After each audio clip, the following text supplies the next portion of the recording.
ለኔ ልክ ልጄ እንደሞተ ነው በጣም የደነገጥኩት። በጣም ያሳዝናል። እጅግ በጣም ሀርት ብሮከን የ16 ዓመት ልጅ እኛ እንባላለን፣ ልጆቻችን በጥይት እየተገደሉ። ትክክል። እንነሳና ልጆቻችን እናትርፍ፣ ዝምታው ይብቃን፣ ነገ ማን ቤት እንደሚያንኳኳ አናውቅም ብዬ ተናግሬ ነበር። በቃ ይሄ እኮ ለኛ የማንቂያ ደውል ነው። በቃ እንድንነሳ፣ በአንድነት እንድንነሳ። በዚህ ጉዳይ ኢንቮልቭ ያደረጉ ሰዎችን ጠይቄ ነው ዛሬ እናንተ ፊት የቀረብኩት። ፕሊዝ በቃ እንተጋገዝና እንደው ልጆቻችንን እናትርፍ። እንደምንሰባሰብበት መንገድ መፈለግ እንችላለን። እንደ ሀገር እንነሳ። እንደዚህ የሚያክል ገንዘብ ይዞ አለ እንደዚህ አይነት ብር መስራት ፈልጋለሁ። እኔ ማላቀው ሰው አላወራም። ማስተማር ካለብን ራሳችንን ማስተማር አለብን። አፕዴት ማድረግ አለብን። ለማውራት አይደለም። እንደ እናት ከዛን ደግሞ እንደ ኮሚኒቲ ላይ እንደሚሰራ ሰው ኮንሰርን ያደርገኛል። ይሄንኛው ጀነሬሽን አልገባንም፣ አላወቅንም። ይሄንኛው ጀነሬሽን ጥሎን ሄዷል።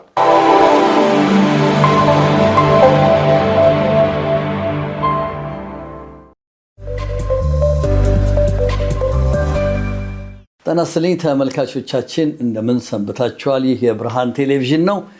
የብርሃን ቴሌቪዥን በሳምንት አንድ ቀን የምናስተላልፈውን የእንግዳችንን ፕሮግራም ዛሬ ይዘንላችሁ መጥተናል። የብርሃን ቴሌቪዥንን እንግዲህ ሰብስክራይብ፣ ላይክ፣ ሼር እንድታደርጉ እየጋበዝኩኝ ዛሬ እንግዳችን እንደተለመደው በዚህ በኢትዮጵያ ማህበረሰብ ጉዳይ ላይ በደንብ የምትንቀሳቀስ በኮሚኒቲም የኛ የሆነችው ጸደይ ደረሰን ይዤላችሁ መጥቻለሁ። ጸደይ አሁንም ለጊዜሽ ከልብ አመሰግናለሁ።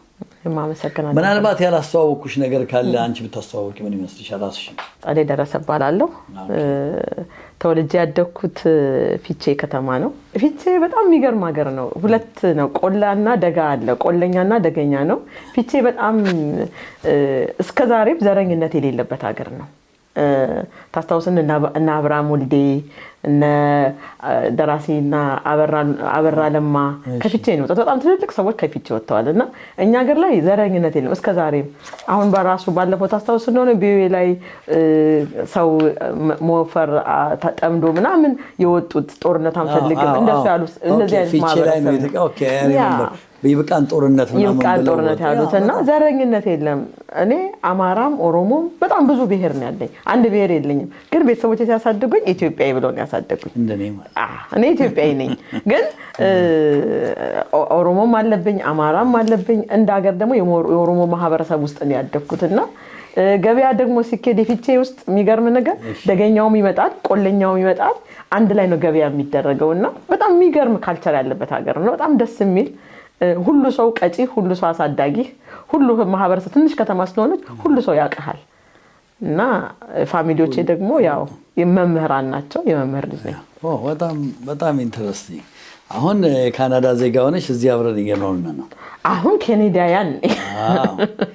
አመሰግናለሁ። እንግዲህ ተመልካቾቻችን ይሄን ያህል ጸደይ ካስተዋወቀቻችሁ ራስዋን ዛሬ የምንነጋገርበት ጉዳይ ሰፋ ያለና የሚገርም ጉዳይ ነው። በተለይ ወጣቱ ትውልድ ከረጅም ዓመታት ጀምሮ በዚህ በቶሮንቶና አካባቢ እንዲሁም በካናዳ ህይወት እየጠፋ ነው። ወጣት ልጆች ድራግ ውስጥ እየገቡ ህይወት እየጠፋ ነው። ወጣት ልጆች በተለይ ወንድ አይወለድ እስኪባል ድረስ እየሆነ ነው። አመሰግናለሁ ጸደይ። እንግዲህ በሰሞኑ አንድ ወጣት ልጅ ያው በጥይት ተመቶ ባለፈው እሑድ የቶሮንቶ ፖሊስ እንደተመለከት ነው ዜናውን አረፈ። ግን ከሱም ብቻ ሳይሆን በተደጋጋሚ ብዙ ወጣት ህፃናቶች ይሄ አደጋ እየደረሰባቸው በዚህ ጉዳይ ላይ ነው የምንነጋገረው። እውነት ነው። አመሰግናለሁ። እንግዲህ ጸደይ መቼም ሁለታችንም አዝነናል። የቶሮንቶ ህዝብ አዝኗል። የኢትዮጵያዊም የኤሪትሪያውን ኮሚኒቲ ከልብ ነው ያዘነው። እጅግ በጣም ሀርት ብሮከን የ16 ዓመት ልጅ ነው። እንግዲህ ልጅ 16 ዓመት በጣም ያሳዝናል። እንደ በዚህ ጉዳይ ላይ ምን ትያለሽ አንቺ? ልጁን ታውቂዋለሽ? በጣም የሚገርመው ነገር ልጁን አውቀዋለሁ። ልጁን እንዴት ነው የማውቀው? ከልጆቼ ጋር አንድ ላይ ነው በቸርች ነው የማውቀው እና የልጆቼ ጓደኛ ነው። ቸርች አብረው ይሆናሉ። ሲወጡ ባቡር ላይ ቲክቶክ እየተቀረጹ ምን ያላ ሰው ካይንድ ነው። በጣም ደስ የሚል ልጅ ነው እና በጣም ነው የማውቀው። የልጆቼ ጓደኛ ነው እና ስሰማው ዜናው ለኔ ልክ ልጄ እንደሞተ ነው በጣም የደነገጥኩት። በጣም ያሳዝናል። በጣም ነው የሚያሳዝነው። እንግዲህ ጸደይ ይሄ እሱ ብቻ አይደለም። በተደጋጋሚ በቶሮንቶና አካባቢ ይሄ አደጋ እየደረሰ ነው፣ በተለይ ወንድ ልጆች ላይ። እውነት እዚህ ብዙዎቹ ሴቶች አክቲቮች ናቸው፣ ወንዶች ላይ ግን እየደረሰ ነው። እንደው መጀመሪያ ይሄ ልጅ እንዴት ነው ከአንቺ ልጆች ጋር የሚውል ከሆነ እንዲያ ነገር ሀፕን ያደርጋል ያጋጥመዋል ብለሽ አስበሽ ታውቂያለሽ? እንዳልሽኝ ቤተክርስቲያንም እንደሚሄድ ነግረሽናል። እስኪ ስለ ልጁ ንገሪኝ ትንሽ። ምንም በቃ እኔ የማውቀው ልጁ የዛሬ ዓመት ካምፕ ነበርና ከልጆቼ ጋር የተዋወቀው እዛ ነው። በሚገርም ሁኔታ በእያንዳንዱ ቤተሰብ ውስጥ ይሄ ልጅ ገብቷል። ካምፕ ላይ ነው፣ ወደ ቸርች መጥቷል። በቃ ልጅ ነው። በዚህ ላይ ደግሞ በኋላ ስንሰማ ልጁ በጣም አክቲቭ በጣም ጎበዝ ተማሪ እንደሆነ ሰምተናል። እና ከልጆቼ ጋር አብሮ ሆኖ በቃ ደስተኞች ሆነው አብረው ሲወጡ ሲገቡ ያለው እና እኔ ይሞታል ብዬ አላሰብኩም። ልጆቼ መጥተው ዮናዳብ ሞተ ብለው ሲሉኝ ለእኔ ሾኪንግ እና በጣም ነው የሚያስደነግጠው። ደግሞ እንደኔ 16 ዓመት 2 ልጆች አሉኝ፣ እኔ 2 መንታ ልጆች እና ለእኔ በጣም አስደንጋጭ ነው ይሄ ነገር እና በምንም ይሄ እንዲህ አይነት ነገር ውስጥ እንደዚህ ይሞታል ይገደላል ብለህ የማትጠብቀው። ምክንያቱም በጣም መልካም ልጅ ነው፣ አላማ ያለው ልጅ ነው። ይነግሩኛል ልጆቹ አላማ አለው፣ ፐርፐዝ አለው ለመኖር በቃ በጣም ብዙ ነገር የሚያደርግ ነው። ልጆችን ደግሞ በቃ በጣም የሚያነሳሳ ለመልካም ነገር የሚያነሳሳ ልጅ ነውና እንዴት ተጠብቃለህ ይሞታል ብለህ? በጣም ነው የሚያሳዝነው። ሁላችንም ባለፈው ቅዳሜ ነው ተመልካቾቻችን ያው የቀብር ስነ ስርዓቱ የተካሄደው። እጅግ በጣም የሚያሳዝን ነው። በተለይ ድራግንና ልጆች የኢትዮጵያና የኤርትራን ኮሚኒቲ ወደዛ እንዴት ሊገቡ ቻሉ የሚለውን ጥያቄ የመጀመሪያው የቤተሰብ ጉዳይ ነው። እስቲ በዚህ ጉዳይ ምን ትያለሽ? አዎ ምንድነው መሰለ ብሬ፣ ቤተሰብ በጣም ማለት ልጆቻችንን ልናይ ይገባል፣ ልንመለከት ይገባል። ልጆቻችን ምን ውስጥ ነው የሚውሉት? እንዴት ነው የሚውሉት?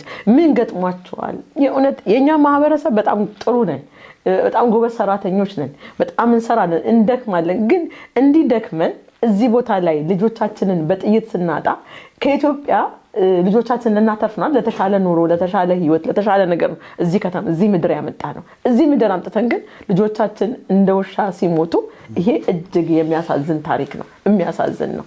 እና እንደ ሰው እኔ እንደ ኢትዮጵያም እንደምንም እንደ ሰው ምንድነው ማድረግ የሚገባን? እኔ ከዚህ በፊት ታስታውሱ እንደሆነ የዛሬ 3 ዓመት ከኮቪድ በፊት አንድ ልጅ እንደዚህ ወደ ኢትዮጵያ ተመልሶ ሄዶ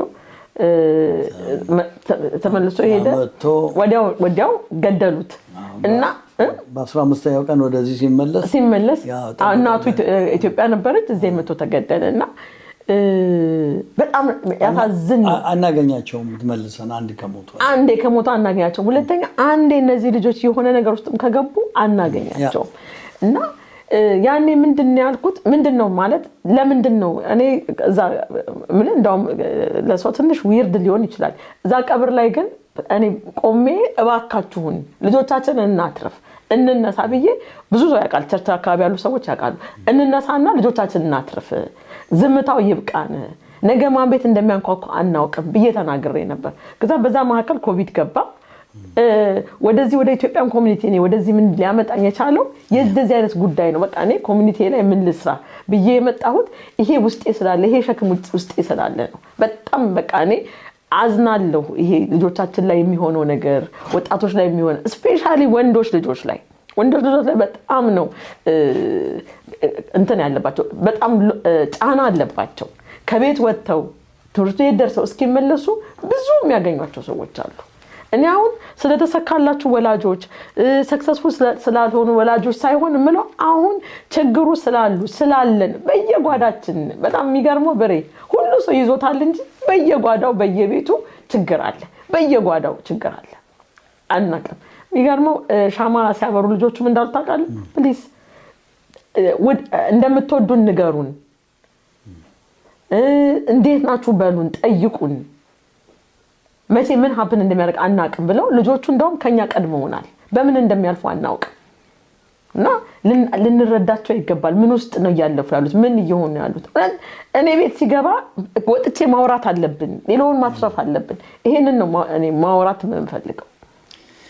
አመሰግናለሁ ጸደይ። በጣም ሀርት ብሮክ በጣም የሚያሳዝን ነው። በተለይ ወጣት ልጆች እኔም እንግዲህ እንደ ጋዜጠኛ በተደጋጋሚ ብዙ ኢንፎርሜሽኖች ይደርሱኛል። እንግዲህ ወደ ኢንፎርሜሽኑ ከመግባቴ በፊት ከጥቂት ደቂቃ በኋላ እንመለሳለን።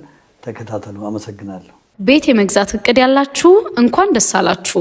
እጅግ ቅንጡና ዘመናዊነትን የተላበሰው ዲዋን ብሎክ ለሽያጭ ማውጣታችንን ስንገልጽ በታላቅ ደስታ ነው። የጠዋት ፀሐይና ውብ የሆነውን የከተማችንን እይታ ከቤት ሆነው ማየት የሚያስችል አዲስ እየተሰራ ባለው የኮሪደር ልማት እያሸበረቀች ባለችው አዲሲቷ ለቡ ላይ በ65395 ካሬ ላይ በተንጣለለው መንደራችን ከባለ 1 እስከ ባለ 4 መኝታ ማለትም ከ71 እስከ 168 የካሬ አማራጮችን አቅርበንሎታል።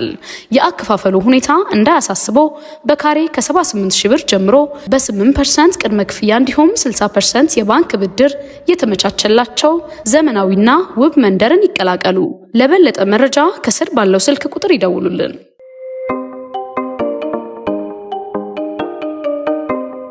ተመልካቾቻችን ከጥቂት ደቂቃ ረፍት በኋላ ተመልሰናል። ጸደይ በድጋሚ አመሰግናለሁ። እንደው ለቅሶ ላይ ነበርሽ። ስለ ቤተሰቦቹ የምታውቂው ነገር ካለ እንደው አጠር አድርገሽ ለተመልካቾቻችን ንገሪልኝ። በጣም ለቅሶ ላይ አባትየው ነበረ እና አንድ ብቻውን ያሳደገ አባት 11 ዓመት ነው ልጁን ብቻውን ያሳደገው። 11 ዓመት ከባድ ነው። አዚ ሲንግል ፋሚሊ ስታሳድግ በጣም በጣም በጣም ከባድ ነውና እንትና አለ ብዙ ሰው ያለቅሳልና መጥቶ እስቲ ንገሩኝ አለ። ማን የጠየቀኝ? ማን ያየኝ? እስቲ እውነት እንነጋገር። እስቲ ምንድነው የችግሩ? ለምን አንነጋገርም? ልጄን በጥይት አጣሁት። ምን ሆንክ ብሎ ዞር ብሎ ያየኝ የለም። በየጓዳችን በየቤታችን ብዙ ነገር አለ። ለምን አንነጋገርም አለ። ለምን አናወራም አለ። እናውራ። አየ አባትየው አዎ በጣም ትልቅ ቦታ ደርሼ የነበርኩ ሰው ነኝ። ዛሬ እዚህ ጋር ነኝ አለ እና ምን ያህል እኛ አለመግባባታችን፣ እኛ እርስ በርስ አለመከባበራችን፣ እርስ በርስ እኛ እንባላለን፣ ልጆቻችን በጥይት እየተገደሉ። ትክክል። አይዞሽ ሶሳድ በእውነት ሶሳድ። እኛ በዘር እንባላለን። አንተ አማራ፣ አንተ ትግሬ፣ አንተ ጉራጌ ያልን እንባላለን። ግን ደክመን ለምንድን ነው የመጣነው እዚህ ምድር? ለምንድን ነው የመጣነው? ራሳችን ልጆቻችን ልናተርፍ ነው። ግን እኛ በዘር እንባላለን፣ ልጆቻችን እዚህ ያልቃሉ፣ እዚህ በጥይት ያልቃሉ። በቃ ይሄ እኮ ለኛ የማንቂያ ደውል ነው። በቃ እንድንነሳ፣ በአንድነት እንድንነሳ። እነሱ እኮ አገር ብለው እኮ ሰጥተውናል። እዚህ አገር ኑሩ ብለው እኮ ሰጥተውናል። በቃ አንቺ አማራ ነሽ ኦሮሞ ነሽ ብለው አይደለም የሰጡኝ። ኑር ብለው እናንተ ኑሩ ብለው ዜግነት ሰጥተውናል አይደል? እንደ ሀገር እንድንኖር ሰጥተውናል። እድሉን ግን አልተጠቀምንበትም። ልክ ነሽ። ያለውን ነገር እውነቱን መጋፈጥ አለብን። እውነቱን ማወቅ አለብን። በየጓዳችን አለ እውነቱን። ህዝቡ አሁን በቃ የዚህ ባይዘው ቀብር ላይ እንኳን በጣም የሚያማምሩ ህፃናት ከ300 በላይ ህፃናት ናቸው የመጡት። ህፃናት ናቸው ቀብሩ ላይ የነበሩት። አዎ በጣም ተጎድተዋል ልጆቻችን። በጣም ዲፕረስድ ሆነዋል ልጆቻችን። ያሳዝናል። እና እንደ ማህበረሰብም እንደምንም ይሄንን ከዘረኝነት ወጥተን ከፖለቲካ ወጥተን እስቲ ወደ ልጆቻችን እስቲ ዞር ብለን እንይ።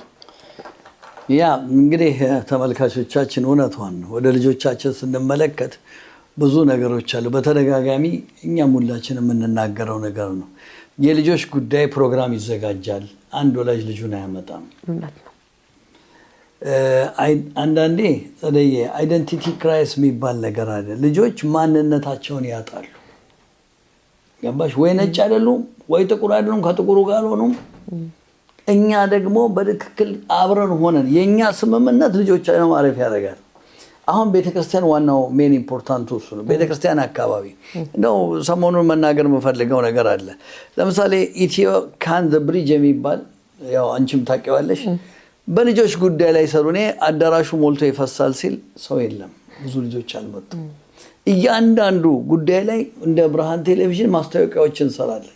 ልጆች ይምጡ ይመልከቱ። አሁን ይሄ የ16 ዓመት ልጅ በጥይት ተገድሎ ሞተ ተብሎ የዛን ቀን ለታ ፕሮግራም ነበረ። እዛ ፕሮግራም ላይ የአንደኛ የሁለተኛ የሶስተኛ ዓመት የሕክምና ተማሪዎች የኛ ልጆች ደግሞ መጥተው ህዝቡን ሲያስተምሩ ነበር። ስለ በሽታ፣ ስለ ቴክኖሎጂ፣ ስለ ፊውቸር ሲያስተምሩ ነበር። እና አንዳንዴ በጣም ለምሳሌ ፒ2ፒ ካናዳ እዛም ሄደው ልጆች ቮለንተሪ እንዲሰሩ ልጆቻቸውን ማስመዝገብ። እዚህ ሀገር እኛ የመጣነው ለልጆቻችን ህይወት ነው። ብዙዎቻችን የልጆቹን ህይወት ግን ራሳችን እየቀጠፍን ያለነው ባለመተባበር፣ ዜና ባለማየት። እንግዲህ ሰብስክራይብ ላይክ ሼር አድርጉ እኮ ምንለው እንደዚህ አይነት ነገር ተከታትላችሁ ልጆቻችሁን እንድታመጡ። ዶክተር ሙሉ ዩኒቨርሲቲ ኦፍ ቶሮንቶ ሃይ ስኩል ተማሪዎች በነገራችን ላይ ጸደይ አንድ ሁለት ነገር መናገር እፈልጋለሁ። ከዚህ እንዲህ አይነት የተለያዩ ድርጅቶች በተለይ በአሁኑ ሰዓት ወጣቱን ትውልድ የሚያሳትፍ ፕሮግራሞች እየተደረጉ ነው። እዛ ላይ ብዙ ነገር ፊውቸር ስለ ህይወታቸው ተምረው የሚመለሱበት ነው። በጣም ደስ የሚል ነው። ግን ስለ እንዴት ድራግ ውስጥ እንደሚገቡ እንዴት አደጋ ውስጥ እንደሚገቡና እዚህ ደረጃ ላይ የሚደርሱበት ትልቁ ምክንያት አንደኛ ጸደይ የቤተሰብ አለመግባባት፣ የቤተሰብ ረብሻ እሱ በአንደኛ ነጥብ ነው።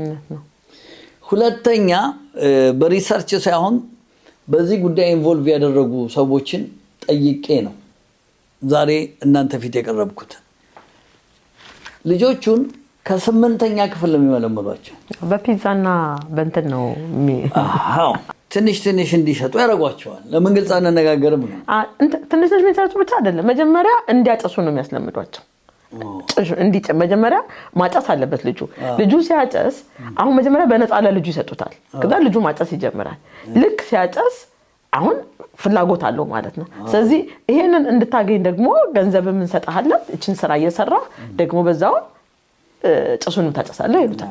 ስለዚህ ገንዘብ ደግሞ ያገኛል። ከዛ ሃይስኩል ይገባል። ከዛ ሃይስኩል ሲገባ ደግሞ ፕሮቴክት ያደርጉታል። በቃ እንደ ጋንግ አክት ያደርጋል።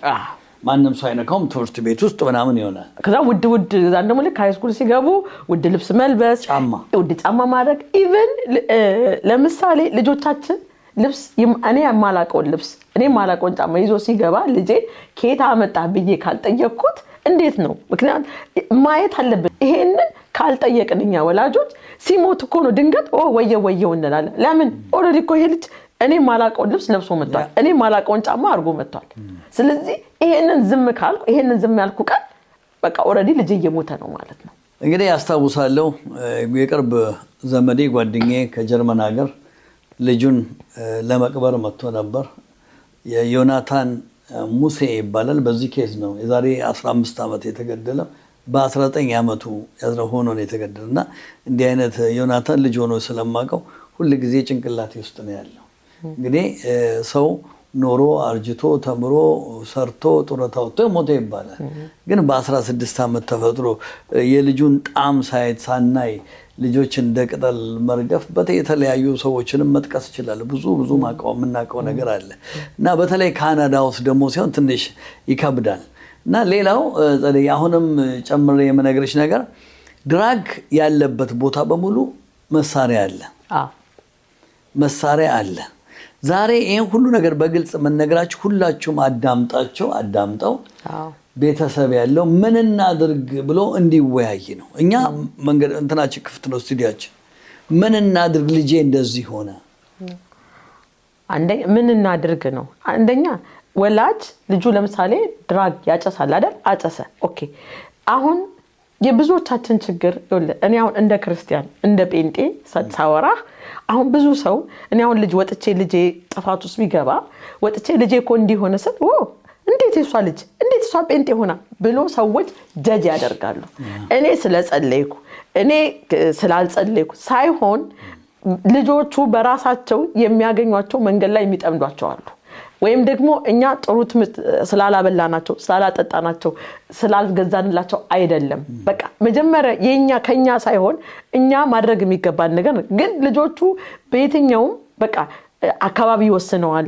ያለንበት ሰፈር ያለንበት አካባቢ ወጥተው የሚያዩት የሚያገኟቸው ሰዎች ይወስነዋል። ስለዚህ ይሄ አንደኛ ይሄ የምታዩ ሰዎች ይሄ ጀጅ የምታደርጉ ሰዎች ፕሊዝ በቃ ጀጅ አታድርጉ። እንደ ወላጆች ደግሞ ምንም ነገር ውስጥ ልጆቻችን ቢገቡ እንዴት እናውጣችሁ ብለን እንድንረዳቸው ልጆቹን በፍቅር ልንቀርባቸው ይገባል። የብዙ ልጆች ችግር እኛ ስለምንቆጣ ለምን እኛ አበሻንን ባይዘው እኛ ከኢትዮጵያ መተናል ካናዳ ነን ግን ካናዳ አልመጣንም። ብዙዎቻችን ኢትዮጵያ ነን ያለነው። አልመጣንም ኢትዮጵያ ነን ማለት ይሄንኛው ጀነሬሽን አልገባንም አላወቅንም። ይሄንኛው ጀነሬሽን ጥሎን ሄዷል። ትክክል ነሽ። ጥሎን ሄዷል። ልጆቹ በጣም አይተሃል ስልክ እኔ አሁን አቃልቢ ስልክ የሆነ ነገር ሳይክ ታታታታ በቃ ፍጥነታቸው ፈጣኖች ናቸው። አዎ ስልኩ እጃቸው ላይ ነው ያለው። ስልኩ መቆጣጠር አንችልም። ብዙ ነገር እነዚህ ልጆች ለመጥፋት ዝግጁ ናቸው። ደጅ ላይ የሚያገኟቸው ሰዎች አሉ። ስለዚህ እኛ ወላጆች መጀመሪያ እኛንን መለወጥ ያለብን። እንዴት ልጆቻችንን እናግዝ? እንዴት ታይም እንስጥ? 24 ሰዓት ከምንሰራ 8 ሰዓት ሰርተን ልጆቻችን ጋር ታይም ይኑረን። ቤተሰብ እርስ በርስ ከምንጣላ በቃ እስቲ እርስ በርስ እንግባባና ቢያንስ ልጆቻችንን እናትርፍ። በቃ ስፔሻሊ ወንዶች ልጆችን እናትርፍ። በእውነት እኔ ይሄንን ነው ዛሬ በጣም በጣም በጣም አጥብቄ የምናገረው። ልጆቻችንን እናትርፍ ቀላል አነጋገር በጣም ከባድ አነጋገር ነው። እውነት ነው። ብዙ ጊዜ ደግሞ አንድ የኢትዮጵያ ማህበረሰብና የኤርትራው ማህበረሰብ ማወቅ ያለበት እዚህ ሀገር ሁሉ ነገር አልጋ ባልጋ አይደለም። በጣም አንደር እንትን ኃይለኛ ዲስክሪሚኔሽን ያለበት ሀገር ነው። በጥቁርነታችን እንጠቃለን። እውነት ነው። አትጠራጠሩ። የነጭ ልጅ ቢሆን እዚህ አይደርስም። እስኪ ተመልከቱ። የማን ነው ልጅ ነው የሚሞተው? የጥቁር ልጅ ነው። እንደው አልፎ አልፎ ህንድ ምናምን። በዚህ ላይ ደግሞ እስር ቤት እንደ ኢትዮጵያ አይደለም። እስር ቤት እዚህ ሀገር የግለሰብ ነው። ስለዚህ ይፈልጋሉ ሰዎች እንዲታሰሩ። የሚታሰሩ እስር ቤቱ የግለሰብ ነው። ስለዚህ ይሄንንም ልናውቅ ይገባል። እንዴት ነው አሁን በቃ ልጆቻችን እነዚህ ልጆች እንዴት እንታደጋቸው? በጣም የሚገርምህ ቀብር ላይ ያየኋቸው ልጆች በጣም ነው የሚያሳዝኑት። በጣም ትንንሽ በጣም ቆንጆ የእውነቴን ነው የምልህ። እሱ ራሱ ቆንጅና ነው ስዕል ነው ይመስለው እና እንደ 300 ምናምን በላይ ልጆችና ወጣቶች ናቸውና በጣም በሚገርመው ሁኔታ በዚህ አጋጣሚ ላመሰግናቸው የሚወደው የፍቅር ወንጌል ቤተክርስቲያን የፓስተር ማይክ ልጆች አሉ። ሁለት አንድ ወንድና አንድ ሴት። እነዚህን ወጣቶች በጣም ኦርጋናይዝድ አድርገው ጓደኞቹን ቀብር እንዲሄዱ በመኪና ከየቤቶቹ ከኔን ልጆች ጭምር እየለቀሙ ወደ ቀብር ወስደው ከዛን ደግሞ ዲፕረስድ እንዳይሆኑ ቤርሲና ሃይዛቅ ይባላሉና ሁለቱም በጣም ትልቅ ስራ እየሰሩና ልጆቻችንን ለማገዝ በጣም አሁን አብረውን ቆመዋልና ፕሊዝ በቃ እንተጋገዝና እንደው ልጆቻችንን እናትርፍ። እኔ ሌላ ቋንቋ የለኝም። በጣም ጥሩ። እንግዲህ ምን እናድርግ ነው አሁን ትልቁ ጥያቄ። አንደኛ በእኔ በኩል ደውሎ ብርሃን ቴሌቪዥን እንደዚህ አይነት ችግር ምክንያቱም እናውቃለን በየቤቱ እግራቸው ላይ የስር እንትን ተደርጎ የታሰሩ ልጆች ብዙ አሉ። ብዙ የጠፉ ብዙ የታሰሩ ብዙ ሽጉጥ ተገኝቶባቸው ቤታቸው ፍርድ ቤት ቀጠሮ ያለባቸው በጣም ብዙ ችግር አለ። እውነቱን ግን ወተን እናውራ። ያለፋችሁ ሰዎች ልጆቻችሁን ከዚህ ነገር አስመልጣችሁ ያለፋችሁ ሰዎች ፕሊዝ ውጡና አስተምሩን፣ ልምዳችሁን አካፍሉን። እንደገና ደግሞ እንደዚህ ፍርሃትም ያላችሁ እስቲ እንሰብሰብና እንዴት ልጆቻችንን እንታደግ። በአሁን ሰዓት ኢትዮጵያ ኮሚኒቲም ክፍት ነው፣ መሰብሰብ እንችላለን የትም ቦታ። ግን እንደ ማህበረሰብ ግን ምን እናድርግ የሚለውን ከፈለጋችሁ አንተን ኮንታክት አድርገው ስም ሰጥተው እንደምንሰባሰብበትን መንገድ መፈለግ እንችላለን። እንደ ሀገር እንነሳ እንመካከል። ሌላው ከዚህ ስር የፒ2ፒ ካናዳን ስልክ ቁጥር አስቀምጥላችኋለሁ። የኢትዮ ካንድ ብሪጅ እዚህ በቃ የነ ዶክተር ፍስሐ ነው ሲኤምኤምኤስ የሚባል ድርጅት አለ። የሁሉንም ማድረግላችሁ ደውላችሁ ተነጋገሩ። የልጆቹ ህይወት ሳይጀመር ነው በመጀመሪያ ደረጃ ሳይጀመር ነው ኮንታክት ማድረግ። መጠንቀቅ ያለ 12 ዓመት ልጅ ትልቅ ሰው ነው። በጣም ትንሽ ነው ግን ብዙ ስራ ነው የሚሰሩት እዚህ ሀገር ላይ። እንደኛ ኳስ ተጫውቶ ተደባድቦ እንደ ኢትዮጵያ ገብቶ መክሰሱን በልቶ የሚተኛበት ሀገር አይደለም። እዚህ ሀገር ሽጉጥ አለ። ያቸው ይድኳል እና ይሄን ያህል ነው ገብቶሃል። ቁጭ ብለው እዛ ጋር አትራክት ያደርጓቸዋል። በገንዘብ አትራክት ያደርጓቸዋል። በልብስ አትራክት ያደርጓቸዋል። የጥቁሩ ማህበረሰብ ልጆች ነው። በቃ የጥቁሩ ማህበረሰብ ልጅ ያቃሉ። እኛ ደግሞ ያው የታወቀ ነው እንወዳለን። መታየት ሾአፕ ማድረግ እንወዳለን። ስለዚህ እውነት ነው። ቅድም ብለሃል የነጩ ልጅ እንደዚህ ብዙ ሲበላሽ ሲገደል አናይም። ኒውሱም ላይ ያለው እኛ ነን በየቦታውና ሶማሌ አሁን ደግሞ በጣም የኛ ቁጥር በጣም እየጨመረ ነው። በጣም እዚህ ነገር ውስጥ በጣም እየገቡ ያሉት የኛ ልጆች ናቸው እና በዚህ ላይ ዕውቀት ያላቸው ሳይኮሎጂካል ልጆቻችን እንዲወጡ ልትረዱ የምትችሉ ሰዎች ለምሳሌ በዚህ ነገር ሰዎች ልጆቹ ቢገቡ ልትረዱ የምትችሉ ሰዎች በዚህ መንገድ ያለፋችሁ ልጆቻችሁን በዚህ መንገድ ያሳለፋችሁ ይሄንን ልምዳችሁን ብታካፍሉን እንዴት እናለፍ እኔ መታኝ ድንጋይ ሌላው ሰው እንዳይመታ እኔ ባለፍኩበት መንገድ ሌላው ሰው እንዳያልፍ እናንተ ባለፋችሁበት መንገድ ደግሞ እኔ ለምሳሌ እኔ እንደናት ምን እናድርግ የሚለውን መተን ብንነጋገር ልጆቻችን እያንዳንዳችን ከቤታችን ልጆቻችን መታደግ እንችላለን። ይሄ ነው። በጣም ጥሩ ተመልካቾቻችን አሁንም ከጸደይ ጋር እየተወያየን ነው። ተመልሰን እንመጣለን። ተከታተሉ። አመሰግናለሁ። ጤና ይስጥልኝ ተመልካቾቻችን እንደምን ሰንብታችኋል? የብርሃን ቴሌቪዥን እንግዲህ ከ2025 ከጃንዋሪ ጀምሮ የሜምበርሺፕ እየሰበሰብን እንገኛለን። ብዙዎቻችሁ እየተሳተፋችሁ ነው። እንግዲህ እንድትሳተፉ ደጋግሜ ጠይቃለሁ። ብርሃን ቴሌቪዥን ለ14 ዓመት በላይ እናንተን ሲያገለግል ያለ ሚዲያ ነው። እንግዲህ በተለይ በአሁኑ ሰዓት አንዳንድ ሰዎች ትንሽ እንዳዘነጉ ብዬ ለማስታወስ ያህል ነው እንጂ ብዙዎቻችሁ እየደወላችሁ እየሰጣችሁ ነው። በስልክ ቁጥር በኢሜል በኢትራንስፈር አድርጋችሁ እንድትረዱን እንጠይቃለን። ብርሃን ቴሌቪዥን ከዚህ ከቶሮንቶ ካናዳ። በሁለተኛ ደረጃ ብርሃን ቴሌቪዥን ካናዳ የሚል ደግሞ አዲስ ቻናል አለ። እሱንም ሰብስክራይብ አድርጉ። ምክንያቱም የቤተ ክርስቲያንና የአንዳንድ ጉዳዮችን እዛ ላይ ስለማደርግ እዛ ላይም ገብታችሁ ሁላችሁም ሰብስክራይብ፣ ላይክ፣ ሼር እንድታደርጉ አሁንም በድጋሚ ጠይቃለሁ። የእናንተው ብርሃን ቴሌቪዥን ብርሃኑ ነኝ ከብርሃን ቴሌቪዥን። ጤና ይስጥልኝ። ሰላም ሁኑልኝ። ቴንክ ዩ።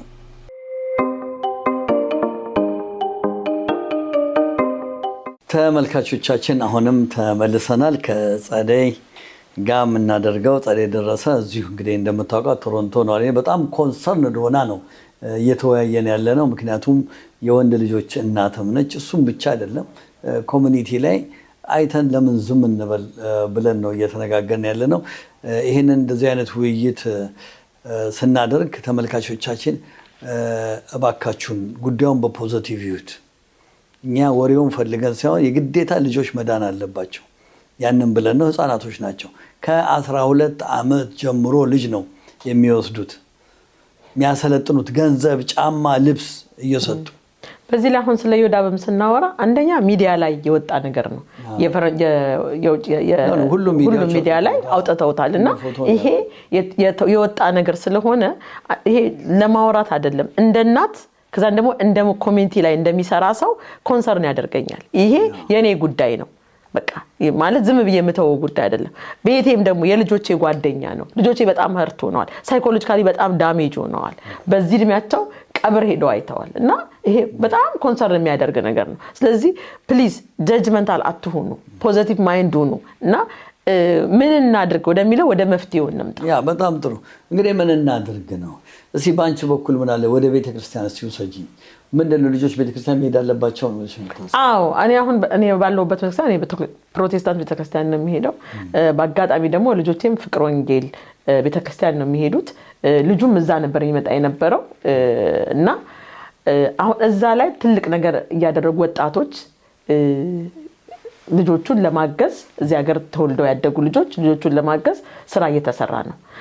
የትኛውም ኦርቶዶክስም ቢሆን ሙስሊምም ቢሆን ወላጆች ልጆቻችንን ወደ ቤተክርስቲያን በመውሰድ ደግሞ እኛ ያው በአማርኛ ነገሮችን በአማርኛ ይገባናል። ለልጆቻችን ግን በሚገባቸው ቋንቋ መልእክት እንዲተላለፍ በሚገባቸው ቋንቋ እንዲማሩ ቸርችም ቢሆን በእንግሊዘኛ ፓስተር እንደዚህ አይነት ቦታ ላይ ማገልገል መስራት የሚፈልጉ ራሱ መተው ትልልቆቹ መተው ልጆቻችንን እንዲያገለግሉ እኛም ብንሆን ደግሞ በቃ ማስተማር ካለብን ራሳችንን ማስተማር አለብን፣ አፕዴት ማድረግ አለብን። አለበለዚያ ደግሞ አማርኛችንን ከሆነ ኢትዮጵያዊነትን ከሆነ ቤታችን ውስጥ ኢትዮጵያዊ መሆን በትክክል በቋንቋቸው እንዲገባ በቋንቋችን እንዲገባን አድርገን ለልጆቻችን ማውራት እንድንችል ነው ኮሙኒኬት ማድረግ አለብን ከልጆቻችን ጋር በቃ እና ይሄንን ነው የምለው። ሌላው አንድ የገረመኝ ነገር በተለይ ሀገራችን ኢትዮጵያ ላይ የመጣብን ጉድና የሚያስጠላ ነገር አለ። ዘርን በተመለከተ አንድ ከኢትዮጵያ የመጣ ልጅ እዚህ መጥቶ አባት ቤተሰቦቹ አንተ ኦሮሞ ነህ አማራ እንዲያደርገህ አንተ ትግሬ ነህ እንትና እንደዚህ ያደረገ ተብሎ ልጆች ሲያድጉ ይሄ ሀፕን ስላደረገ ስለምናቅ ነው። ልጁ የት ይሄድ? እሱም የሚመስሉት ወንድሞቹ ዘመዶቹ ጋር መገናኘት አይችልም። ምክንያቱም አማራ ተብሎ ገዳይ ተብሎ ኦሮሞ ገዳይ ተብሎ ትግሬ ገዳይ ተብሎ ተነግሮታል። ኢትዮጵያነትን ከጭንቅላታቸው ኢትዮጵያ እኮ ትልቅ ሀገር ነች። በጣም እኮ ነው የሚገርምሽ። ከዛ አውጥቶ ሰል ልጆች የት ይሄዱ? ይሄ ነው የሚያሳዝነው። የቸርች ሂድ አንደኛ የቸርች ሂድ እውነቴን እኮ ነው። እዚህ በሳይኮሎጂ ልጆቹ እንዴት ማውጣት እንዳለበት ትምህርት መስጠት የምትፈልጉ እንደገና ደግሞ ነፃ አገልግሎት እንረዳለን የምትሉ ምሁራኖች በተለይ በዚህ በሳይኮሎጂ አካባቢ ያላችሁ ሰዎች ኑ እንርዳቸው ልጆቹን። ግዴለም ለእግዚአብሔር እንስራ። ሌላው ጸደዬ አንድ የምጨምረው ነገር አለ። ቤተክርስቲያኖች ስራ እየሰሩ ነው። እውነት ነው። ግን በይበልጥ መስራት አለባቸው። በወጣት ጉዳይ ላይ ቤተክርስቲያኖች ለብቻው አደራጅተው ልጆቻችንን መጠበቅ አለባቸው። እኔ ያንን ነው የምለው። ቤተክርስቲያኖች ነገሩ አፍጥጦ ወጥቷል። ነገ ማን ቤት እንደሚያንኳኳ አናውቅም። ነገሩ እኮ አይቆምም። ነገ እኮ የሆነ ቤት ደግሞ ይቀጥላል። ግን ቢያንስ እንትኑን አደጋውን እንቀንሰው። በቃ እንቀንሰው። ዛሬ ማን እንደገባ አናውቅም። ማን እዛ ውስጥ እንዳለ አናውቅም። በጣም ጸደይ አመሰግናለሁ። ሌላው ልጆች በተለይ ወንድ ልጆች በጣም ኢነርጂ አላቸው። ኢነርጂያቸውን ማስተንፈሻ ቦታ ይፈልጋሉ። ለምሳሌ ኳስ መጫወት። ለምሳሌ አሸናፊ እግር ኳስ አሰልጣኝ አሁን አሸናፊ ከ150 ልጆች በላይ እግር ኳስ እነዛ ልጆች አላጎል ቦታ ላይ አይሄዱም። መጥተው ቅዳሜ ከጓደኞቻቸው እዛ ከኮሚኒቲያቸው ኳስ ተጫውተው ደክመው ጎል አግብተው ምን ብለው ቤታቸው ይገባሉ። እንዲህ አይነት ሰዎች አሉ እና አሸናፊ ጋር ደውሉለት። ከተባበረን እኮ እኛ አንድ ከሆነን እኮ አገር እኮ ምን ማለት እንችላለን። መጫወቻ ቦታ ስፍራ በጣም ብዙ ነገር እኮ እናስፈቅድ እንችላለን። ግን በተለያየ ቦታ ተቀምጠን እንዴት አድርገን እንስራ? መንግስትስ እንዴት ይየን? መንግስትም የካናዳ መንግስት እኮ እንዲያየን እኛ አንድ መሆን አለብን። እኛ አንድ ካልሆነም ሊረዳንም አይችልም። የዛሬ 15 ዓመት የኢትዮጵያ ኮሚኒቲ በቶሮንቶ 45,000 ነው የተመዘገቡ በካናዳ። አሁንም 45,000 ነው። ለምን? ራሳችሁን ጠይቁ። ትንሽ ካም ዳውን አድርጉና ወደ ኮሚኒቲው ኢትዮጵያም ተመራችሁ መጣችሁ ኢትዮጵያ ያስተማረቻችሁ ሚኒመም ለልጆች መትረፍ አለባችሁ። እውነት ነው። ማስተማር ማዳን ልጆች ማዳን አለብን። አመሰግናለሁ። ሌላ የምትጨምሪው ነገር አለ? እንግዲህ ለዛሬ በጣም ይበቃናል። ብሬ በጣም ጠርተህ ይሄንን ነገር እንድናገር ስላረዳኸኝ በጣም የውስጤን ነው በጣም ልቤ ተሰብሮ ስለነበረ ስለጋበዝከኝ አመሰግናለሁ። በዚህ አጋጣሚ ለወላጅ አባቱ መጽናናትን እመኛለሁ። አሁን በድጋሚም እሱም እገዛ ይፈልጋል። ወደፊት እኛም ከኢትዮጵያ ኮሚኒቲ ጋር በመተባበር ምክንያቱም አይዞ መባል ይፈልጋል። ቀላል አይደለም። ልጁን ያጣው ከዚህ በኋላ ሰው ግርግሩ ሲያልቅ ነገሩ ሲያልቅ ብቻውን የሚሆንበት ሰዓት አለና ሄልፕ ይፈልጋል። ስለዚህ በዚህም አጋጣሚ እንግዲህ ያው እኛም እንደ ኮሚኒቲ እንሰራለን። በተረፈ ግን ለአብሮት ላዱት ለጓደኞቹ ለወልዳጅ ለዘመዶቹ ጓደኞቹ ለሁሉም እግዚአብሔር መጽናናትን ይስጥ ብዬ እላለሁኝ። አመሰግናለሁ ብሬ። እኔም ጸደይ አመሰግናለሁ። ተመልካቾቻችን እንግዲህ በዚህ ፕሮግራማችን እንዘጋለን። ጸደይ ሁሌ እንደምታደርጊው ለኮሚኒቲ ጸደይ ደረሰን ከልብ እያመሰገንኩኝ እናንተ ደግሞ የብርሃን ቴሌቪዥን አሁንም ሰብስክራይብ፣ ላይክ፣ ሼር ኢንፎርሜሽን ብርሃን ቴሌቪዥን ላይ በተለይ በቶሮንቶና አካባቢ ያሉ ኢንፎርሜሽኖች በሰፊው ነው የምናቀርበው። በየጊዜው ያለውን ፕሮግራም በሙሉ እናቀርባለን። በተለይ የልጆች ጉዳይ ከሆነ ተሳተፉ። አመሰግናለሁ። እንግዲህ ጤና ይስጥልኝ። ሰላም ዋይልኝ። ሰላም ወይ። አሜን። Thank you. ባይ